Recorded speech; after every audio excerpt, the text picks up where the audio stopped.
అలానే miss America అధ్యక్షుడు Trump బాధ్యతలు స్వీకరించిన తర్వాత జరుగుతున్నటువంటి పరిణామాల మీద తాజాగా ఆ దేశానికి సంబంధించినటువంటి సర్వే సంస్థలే ప్రజాభిప్రాయాన్ని సేకరించాయి. దాని ప్రకారం మెజారిటీ ఆయన నాయకత్వాన్ని, ఆయన పరిపాలన వ్యతిరేకిస్తున్నారు. 65% మంది ప్రజలు ఆయన నిర్ణయాలని వ్యతిరేకిస్తున్నారు. దానికి కారణం లేకపోలేదు. కార్పొరేట్ కంపెనీలు, మల్టీనేషనల్ కంపెనీలు ఉద్యోగులను తీసేస్తున్నారు, భారీగా తీసేస్తున్నారు. తాజా ఉదాహరణ తీసుకుంటే కనుక అమెజాన్లో సుమారుగా 14,000 మంది మేనేజర్లను తీసేశారు ఒకేసారి. గతంలో కూడా, గత ఏడాది కూడా వాళ్ళు వేలల్లో తీసేయడం జరిగింది. ఇప్పుడు ట్రంప్ వచ్చిన తర్వాత ఆ లేఆఫ్స్ మరింత వేగవంతం అయ్యాయి. ఒక అమెజాన్లోనే కాదు, అమెజాన్ గురించి మనం ఎందుకు చెప్పామంటే తాజాగా అమెజాన్లో ఉద్యోగం పోయినటువంటి ఒక ఎంప్లాయీ, మేనేజర్ లెవెల్లో ఉండేటువంటి ఎంప్లాయీ ట్వీట్ చేయడం జరిగింది.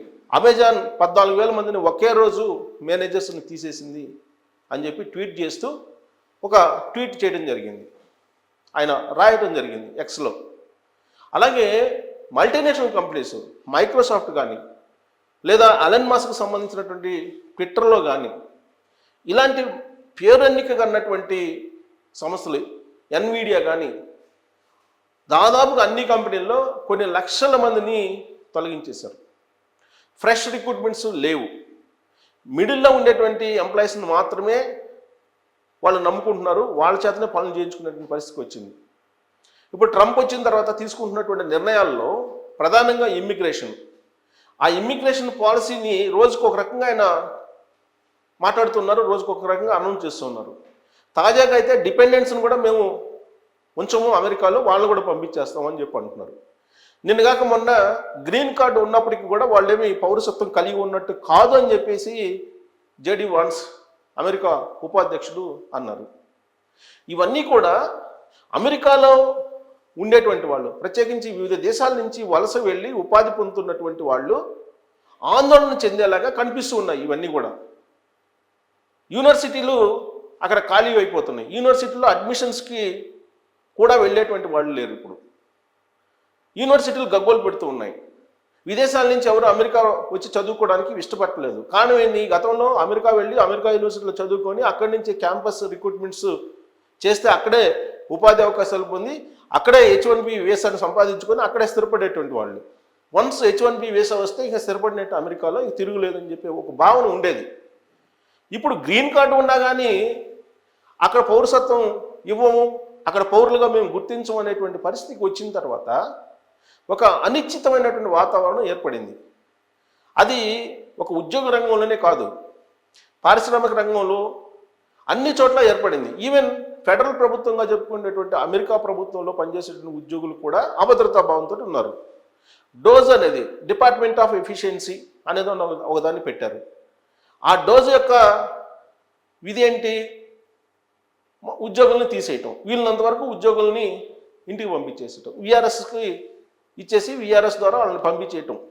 ఇలా 2 లక్షల మందిని ఇప్పటివరకు పంపించారు ప్రభుత్వ ఉద్యోగులను ఇంటికి అని చెప్పి ఒకటి వినిపిస్తుంది.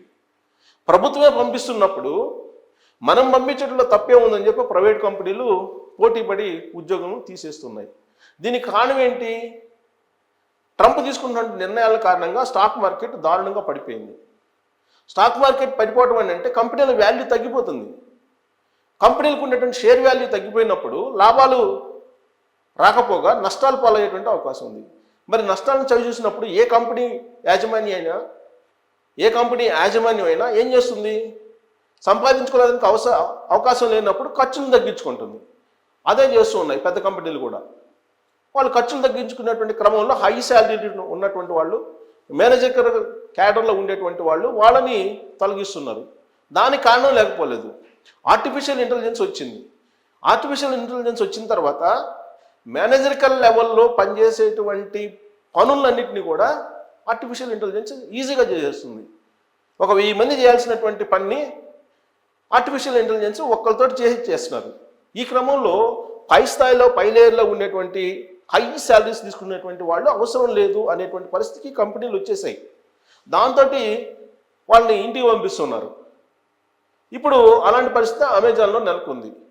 అమెజానే కాదు, అన్ని కంపెనీలు అలానే ఉండే. టాప్ 500 కంపెనీస్ అమెరికాలో ఉండేటువంటివి అమెజాన్లో ఇప్పుడు ఎలా అయితే లే ఆఫ్స్ ఇచ్చారో అలాంటి పద్ధతిని అనుసరిస్తూ ఉన్నాయి.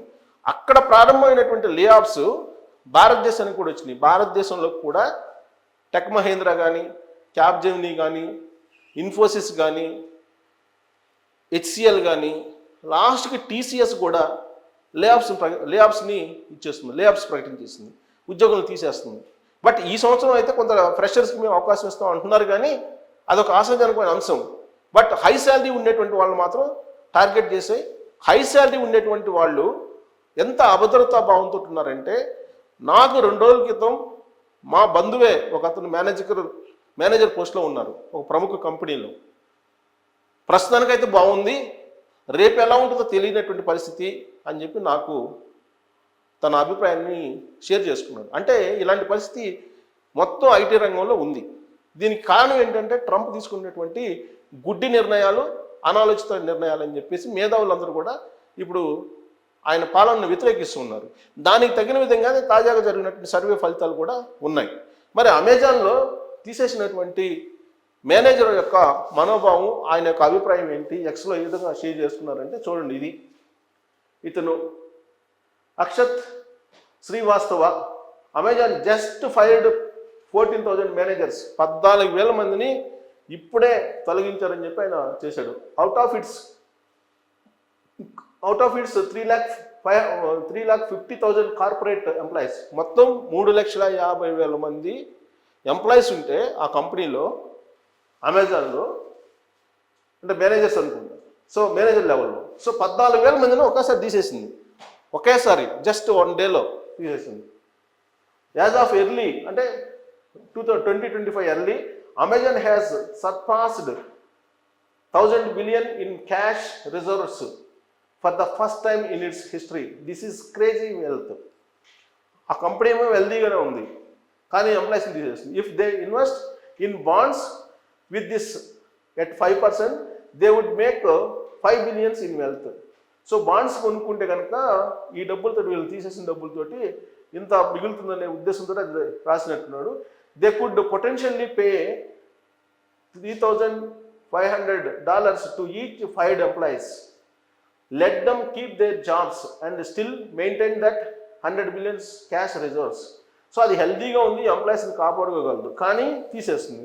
But they won't do any of that.